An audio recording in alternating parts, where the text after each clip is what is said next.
한 주간의 치열했던 일상도 잠시 쉬어가는 토요일 저녁입니다. 세찬 바람 소리에 마음마저도 덜컹거리는 듯한 추운 겨울밤이지만 우리는 예수님의 탄생을 떠올리며 소망을 품습니다. 그래도 희망합니다. 12월 12일 시간입니다. 오늘 본문은 요한복음 1장 1절로 3절 그리고 14절입니다. 제가 읽겠습니다.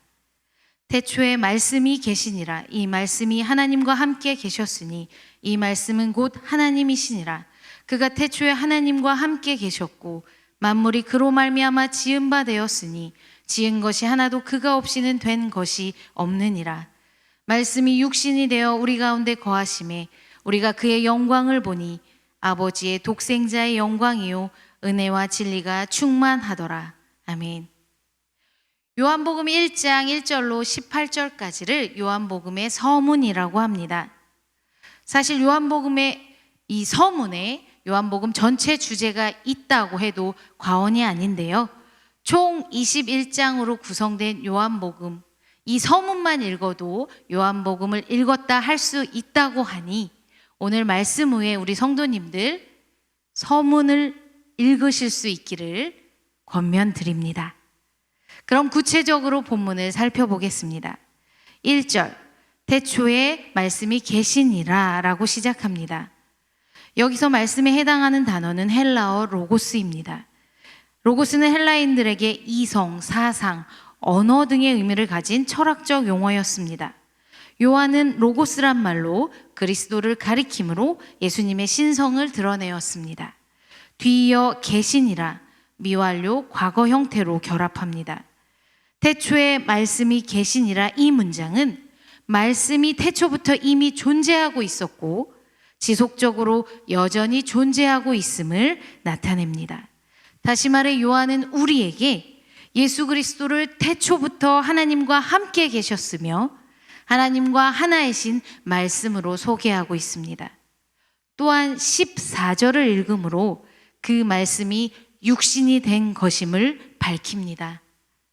곧 하나님과 동등하신 예수님께서 인간의 모습으로 오신 것이고 하나님을 볼 수 없는 인간들에게 가시적이고 확실하게 하나님을 계시해 주신 사건임을 나타내고 있습니다.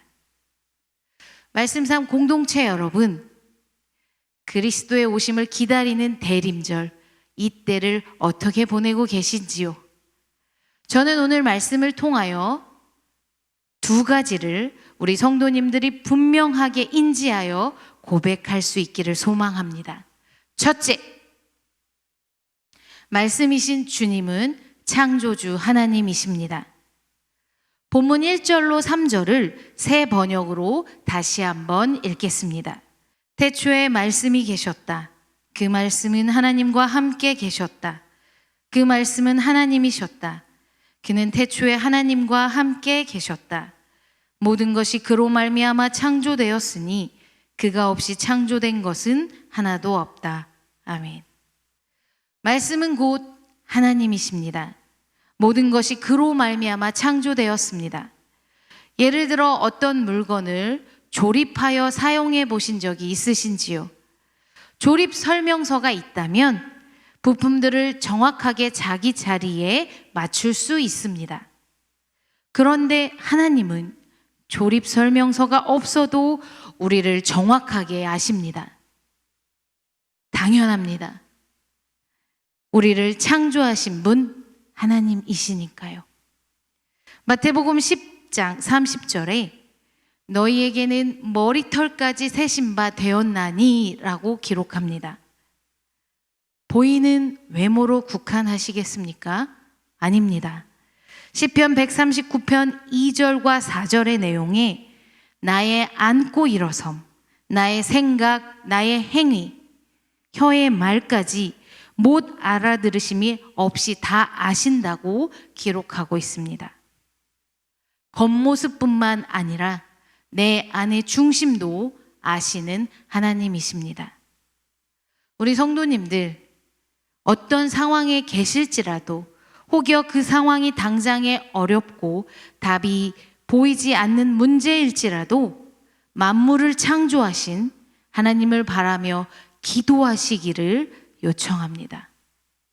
둘째, 십자가의 사건은 날 위한 은혜입니다.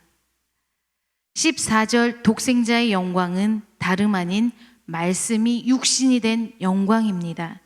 그 말씀이 우리와 같은 성정의 사람이 되었습니다. 예수님께서 성육신 하신 사건입니다. 성경에서 성육신 하신 예수 그리스도를 언급할 때 빈번하게 인용하는 말씀 구절이 있다면 아마도 빌립보서 2장 6절로 8절이 아닐까 싶습니다. 제가 읽어드리면, 그는 근본 하나님의 본체시나 하나님과 동등됨을 취할 것으로 여기지 아니하시고 오히려 자기를 비워 종의 형체를 가지사 사람들과 같이 되셨고 사람의 모양으로 나타나사 자기를 낮추시고 죽기까지 복종하셨으니 십자가의 죽으심이라. 아멘. 예수님은 사람이 되기 전에 진실로 하나님이셨습니다. 그런데 하나님과 동등됨의 영광을 버리시고 자기를 아무것도 아닌 것으로 만드시고 그렇게 참 인간이 되어주셨습니다. 질문 드립니다. 왜 그래야 하셨을까요? 바로 대속자로 오신 이유입니다. 죄 없으신 예수님께서 우리의 죄값을 대신하여 자신의 목숨으로 값을 치르셨습니다. 대속이라는 말의 사전적 의미는 남의 죄를 대신하여 벌을 받거나 속죄함입니다. 성도님들, 희생으로 우리를 구원하신 예수님의 십자가 사건을 깊이 생각하십시오. 말씀이 육신되는 그때 우리에게는 은혜와 진리가 충만케 되었습니다. 다른 방법으로는 할 수 없는 구원의 문이 열렸습니다. 간절히 기다리던 구원자, 메시아로 예수님께서 우리에게 와 주셨습니다.